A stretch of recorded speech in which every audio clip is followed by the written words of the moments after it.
Kohlberg का नैतिक विकास का सिद्धांत। सबसे पहले आप जिस भी सिद्धांत को पढ़ते हैं, जिसने दिया उसका सबसे पहले प्लेस आपको आना चाहिए, केवल मात्र। उसकी पूरी हमें ज्योग्राफी और हिस्ट्री की जरूरत नहीं है, उसका ये देखना चाहिए कि वो कौन से देश से रिलेट करता है। जैसे अगर हम पियाजे की बात करते हैं तो दोस्तों पियाजे हमारे थे आपके SWT से, स्विट्जरलैंड की, बाइगोस्की और पावलाव की बात करते हैं वो रूस से थे, थॉर्नडाइक अमेरिका से थे। ऐसे ही आपको एक पॉइंट डाल लेना है, लॉरेंस कोहलबर्ग एक अमेरिकन मनोवैज्ञानिक थे। सन एक बार भूल जाना, लेकिन अमेरिका नहीं भूलना है। USA ऑप्शन में आए तो मार देना, ठीक है। तो कहां से थे? अमेरिकन मनोवैज्ञानिक। कौन सा नियम का सिद्धांत दिया? नैतिक विकास का सिद्धांत दिया, ठीक है। अब हम बात करते हैं यहां पर नेक्स्ट पॉइंट की। नेक्स्ट पॉइंट में कोहलबर्ग का नैतिक विकास का सिद्धांत। आप कहोगे सर एकदम से आप लेकर आ गए हमको स्टेज पर, क्या मतलब है? सुनिएगा। सबसे पहले आपसे क्वेश्चन ये पूछता है कि कोहलबर्ग ने कितनी अवस्थाएं दी हैं, हम पूरा डिटेल में बताएंगे। देखिएगा, कोहलबर्ग का नैतिक विकास का सिद्धांत आप सभी जानते हो। पॉइंट को, नैतिक विकास को नोट कर लेना। जब भी नैतिकता की बात आए तो हम पूरा अभी समझाएंगे। नैतिक विकास के सिद्धांत के अंतर्गत इन्होंने 3 स्टेज को बताया है, और 3 स्टेज के साथ साथ हर एक स्टेज की 2-2 सब स्टेज हैं। तो जब भी सब स्टेज की बात करें, उपचरण की बात करें तो 6 हैं, स्टेज की बात करें, चरण की बात करें तो 3 है, ठीक है। अब वो कौन कौन सी हैं? पूर्व परंपरागत 4 से 10 वर्ष, परंपरागत 10 से 13 वर्ष, उत्तर परंपरागत या 13 वर्ष से अधिक।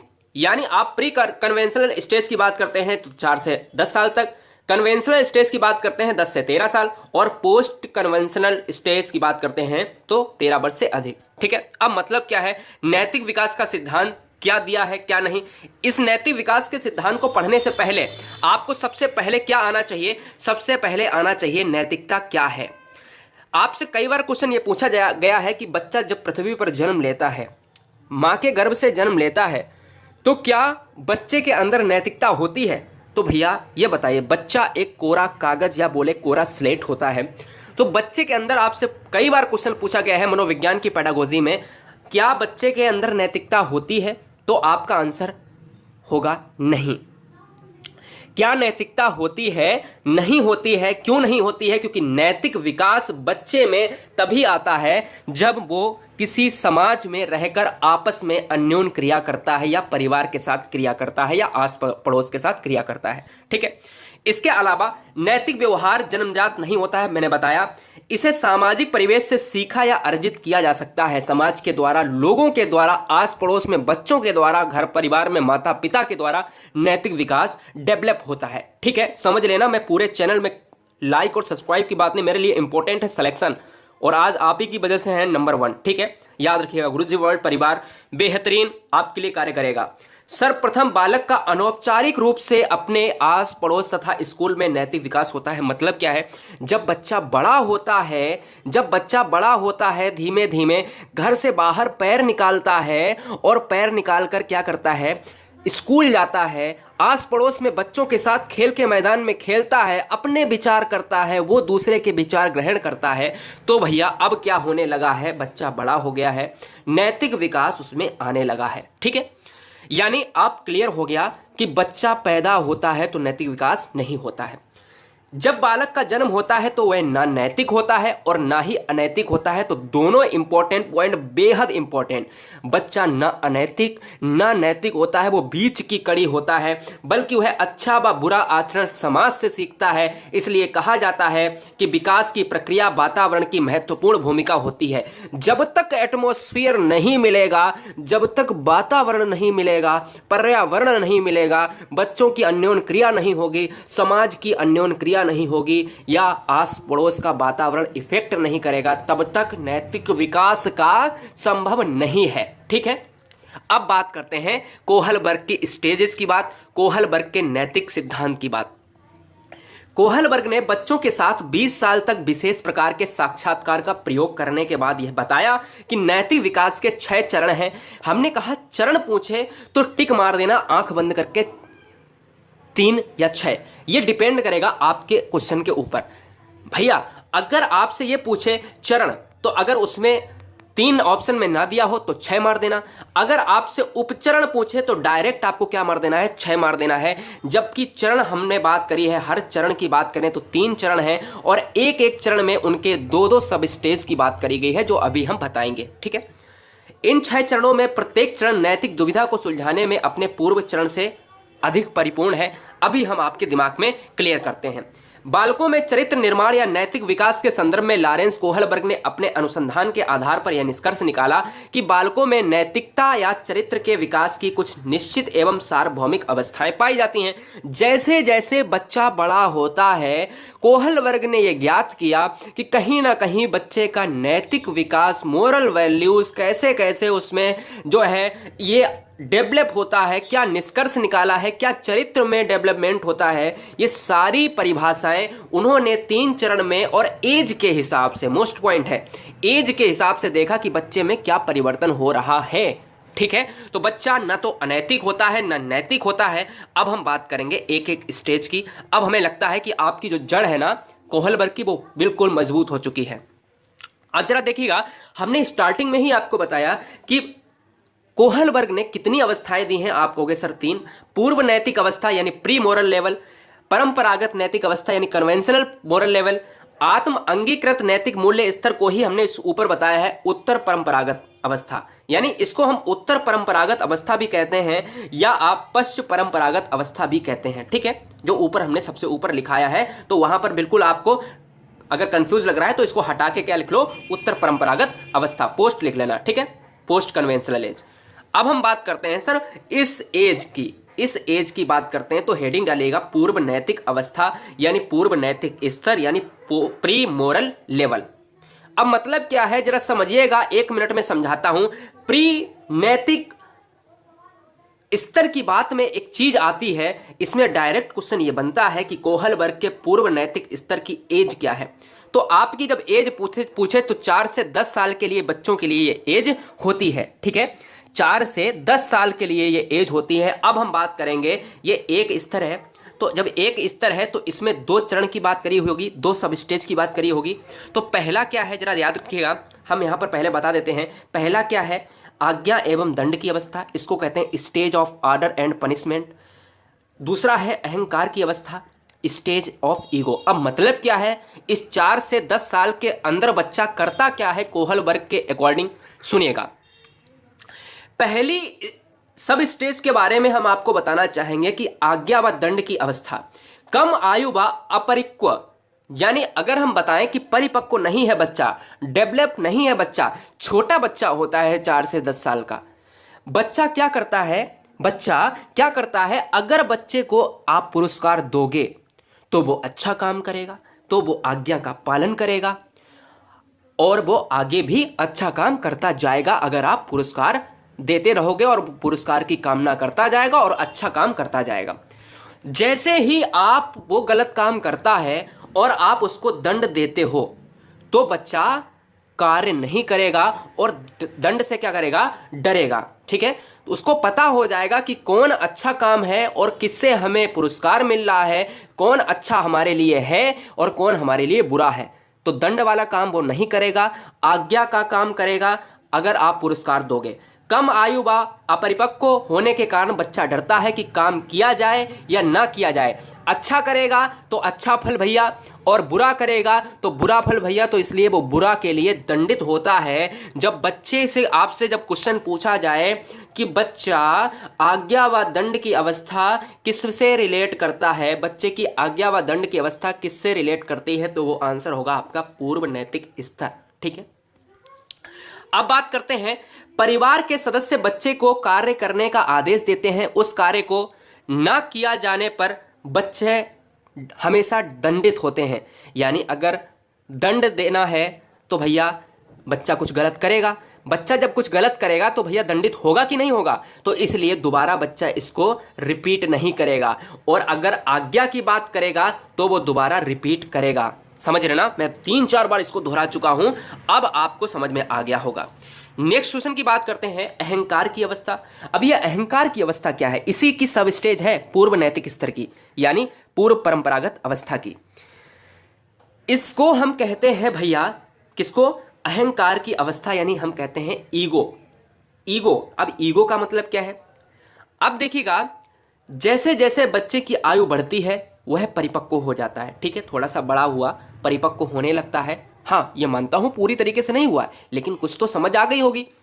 यदि उसको उद्देश्य झूठ बोलने से, आपसे कई बार क्वेश्चन पूछा है कि ये बता दीजिएगा कि झूठ बोलने से या वह अपनी इच्छाओं के लिए कार्य करता है, अपने स्वयं के लिए कार्य करता है, तो भैया ये बताओ कौन सी अवस्था होगी। अपनी इच्छा पूरा करने के लिए उसको ये मतलब नहीं है कि वो गलत काम कर रहा है या अच्छा काम कर रहा है, ये उससे कोई मतलब नहीं। समझ रहे हो ना। तो अगर आपसे क्वेश्चन पूछा जाए कि यदि बच्चे का झूठ बोलने से उद्देश्य अगर पूरा होता है तो ये कोहलबर्ग की कौन सी अवस्था है, ये पूर्व नैतिक स्तर का सब स्टेज है, अहंकार की अवस्था। जैसे एग्जाम्पल देते हैं, यदि उसका उद्देश्य झूठ बोलने से पूरा होता है, यानी भूख लगने से कोई भी चीज रखी हुई है अलमारी में और चुरा कर खा लेता है और पूछे जाने पर कहता है मैंने नहीं खाया, ठीक है, तो उसको ये मतलब नहीं है, तो ये है अहंकार की अवस्था। तो ये क्रिया अहंकार की अवस्था में आ जाती है, तो आप पूरी तरीके से समझ लीजिएगा। या एक और एग्जाम्पल बताता हूं कि जैसे 10 रुपए मुझे दिए गए और कोई खाने वाली वस्तु दो तभी मैं काम करूंगा, यानी अगर बच्चे से कहा जाए कि ये काम कर दीजिएगा तो वो बच्चा कहेगा मैं नहीं करूंगा, अगर मुझे आप 10 रुपए नहीं देंगे तब तक मैं काम नहीं करूंगा। यानी वो क्या कर रहा है, उद्देश्य को तभी पूरा करेगा जब आप उसको रुपए दे देंगे, तब वो कहेगा अब मैं करूंगा। ये अहंकार की अवस्था है। ठीक है, समझ में आया। तो हम थोड़ा सा समय ले रहे हैं, लेकिन आपको दोबारा पढ़ने की जरूरत नहीं पड़ेगी, इसलिए यहीं पर क्लियर करना चाहता हूं। दूसरी अवस्था क्या है, आपने एक अवस्था को पूरा कर लिया, उसके 2 चरण भी देख लिए। अब हम दूसरी अवस्था में पहुंच रहे हैं, परंपरागत नैतिक स्तर। परंपरागत नैतिक स्तर को हम कहते हैं कन्वेंशनल मोरलिटी लेवल। ठीक है, क्या कहते हैं, कन्वेंशनल मोरलिटी लेवल या फिर कन्वेंशनल स्टेज, परंपरागत अवस्था। इसमें क्या है कि इसमें बच्चा, मैंने ऊपर कहा पूर्व नैतिक अवस्था की जो एज थी वो 4 से 10 साल थी, और इसमें हम जैसे ही बच्चा बड़ा होता है तो एक आती है अवस्था दूसरी, परंपरागत नैतिक स्तर, जिसमें 10 से 13 वर्ष की अवस्था की बात होती है। तो डायरेक्ट क्वेश्चन आया है कि परंपरागत नैतिक स्तर कोहलबर्ग की कितने अवस्था तक है, तो 10 से 13, 12 से 14, 18 से 20, 21 से 60, इस टाइप में दे देता है। तो याद रखिएगा 10 से 13 वर्ष की अवस्था है। इस स्तर को भी 2 उप अवस्थाओं में विभाजित किया गया है। मैंने कहा हर स्तर के 2 पार्ट को बांट दिया गया है सब स्टेजेस में। अब परंपरागत अवस्था के 2 स्टेज कौन है, एक है प्रशंसा की अवस्था यानी स्टेज ऑफ एप्रिसिएशन, ठीक है।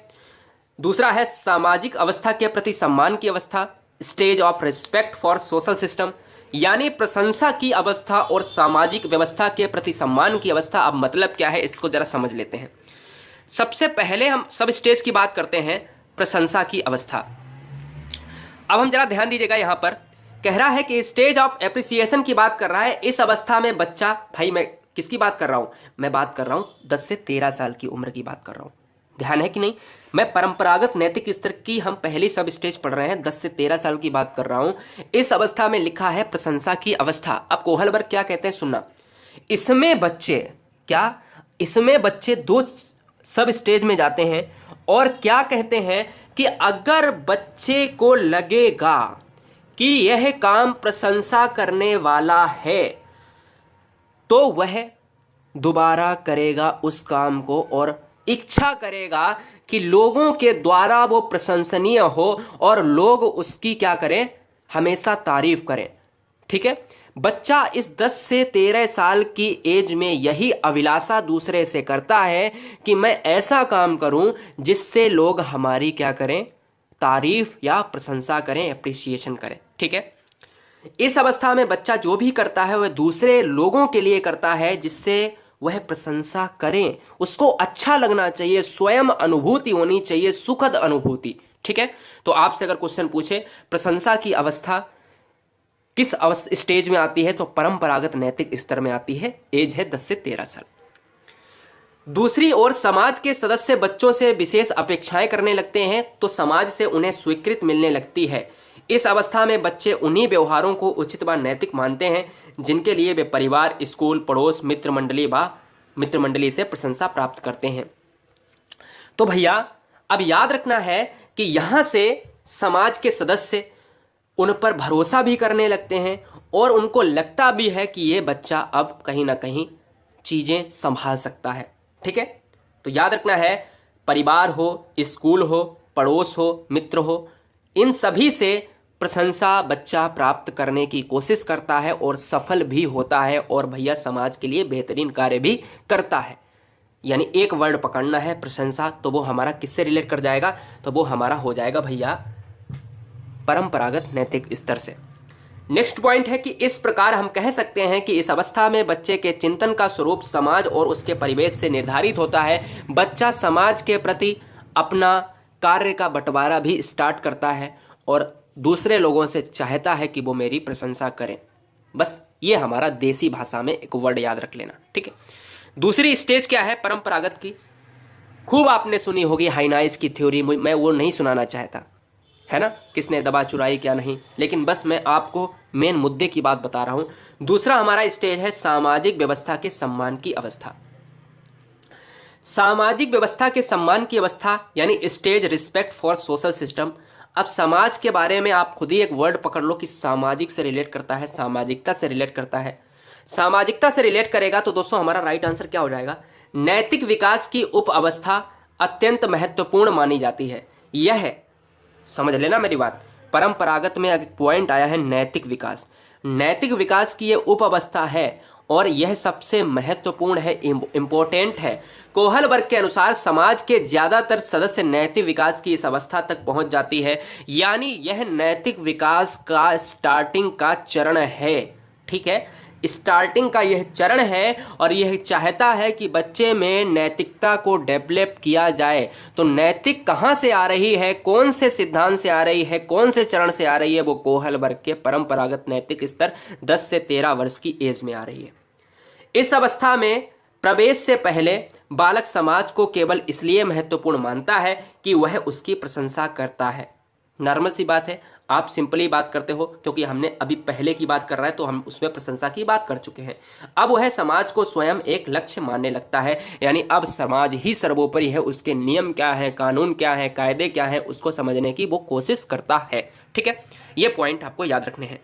अब हम बात करते हैं दोस्तों, अभी जितने भी बच्चे हैं यहाँ पर थोड़ा सा लगेगा कि हाँ बोरियस है, ये लॉरेंस कोहल वर्ग का सिद्धांत बहुत बड़ा सिद्धांत है, लेकिन हम आपको वो सारे कॉन्सेप्ट क्लियर करेंगे, टेंशन नहीं लेने का।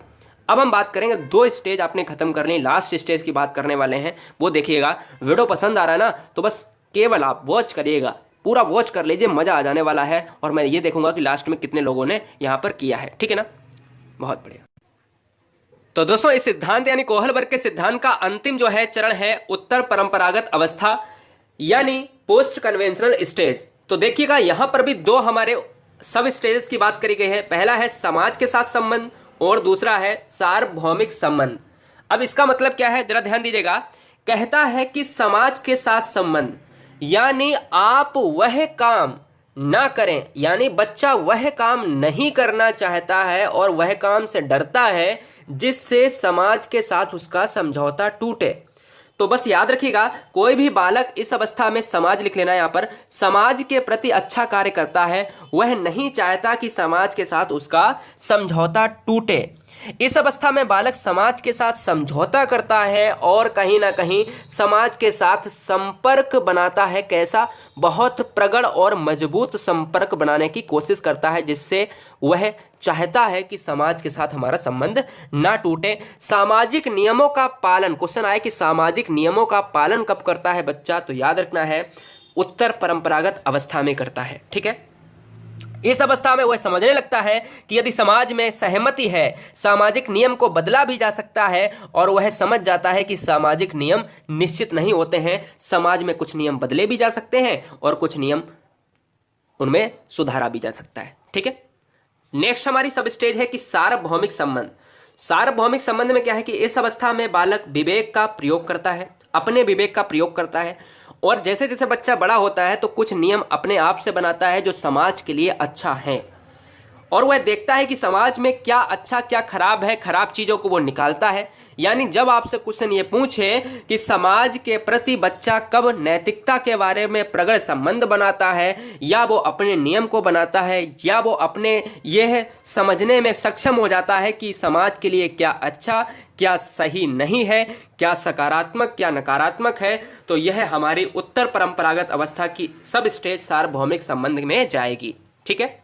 इस अवस्था में बालक अपने मन से कार्य करता है, यानी समाज के प्रति अगर वो नकारात्मक रूप से जाएगा तो समझ लीजिएगा समाज का पतन भी निश्चित है। इसलिए वो मन से कार्य करता है, नैतिकता के बारे में सोचता है और वो वही दशा में काम करता है जिसके लिए समाज के लिए ये सोचता है कि क्या समाज के लिए नियम हम जो बना रहे हैं या हमारे लिए या समाज के लिए अच्छे हैं या नहीं है।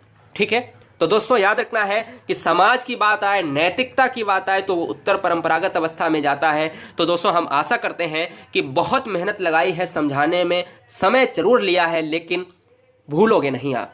तो दोस्तों यहाँ पर जय हिंद, वंदे मातरम। अगर अच्छा लगा हो वीडियो को लाइक जरूर कर